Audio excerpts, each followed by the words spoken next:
ယနေ့ခေတ်လိုမျိုး online digital နည်းပညာခေတ်ကြီးတွေမှာတိုးတက်လာတာနဲ့အမျှနော်စိုးရိမ်စရာတွေစိုးရိမ်ပင်မှုတွေကလည်းများစွာတွေ့မြင်ရပါတယ်ပေါ်ပေါက်လာတယ်ပေါ့နော်စိုးရိမ်စရာတွေစိုးရိမ်မှုတွေ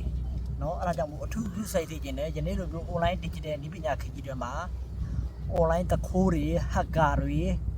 နော်များစွာပေါ်ထွက်လာပါတယ်များစွာရှိပါတယ် online ကိုင်း online တခိုးတွေ online hacker တွေပေါ့နော်အဲ့ဒါကြောင့်မို့ကိုယ့်ရဲ့ Facebook တွေ account တွေကိုယ့်ရဲ့ဒီ professional account တွေပေါ့နော်ကိုယ့်ရဲ့လုပ်ငန်းသုံးဆိုင်ရာတွေ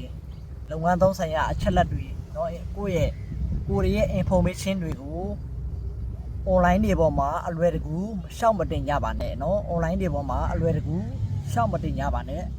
ကိုကမဖြစ်မနေ online တွေပေါ်မှာကိုယ့်ရဲ့ချက်လက်တွေ information တွေတင်ရမယ်ဆိုရင်လည်း security ဘိုင်းကို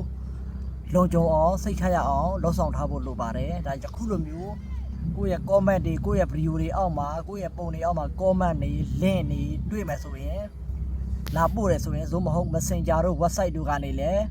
လာရောက်ပို့ရပါတယ် hacker တွေကနေ link တွေမလုံးတွေပေါ့ချိန်ချောက်တာတွေเนาะတချို့ကျလည်းမလုံးပေးတာတွေအမျိုးမျိုးတွေ့မြင်ရတယ်အဲ့ဒါကြောင့်မို့အဲ့ဒါတွေကို hacker link တွေပိုင်းရှောက်မဝင်နဲ့တများပြောတိုင်းလည်းမယုံပါနဲ့เนาะရှောက်မလုံးမိသေးနဲ့အခုနောက်ပိုင်း online တခိုးတွေ hacker link တွေကအတော်လေးကိုစိုးဝါးလာတာတွေ့မြင်ရပါတယ်အဲ့ဒါကြောင့်မို့ကျွန်တော်မိတ်ဆွေတကယ်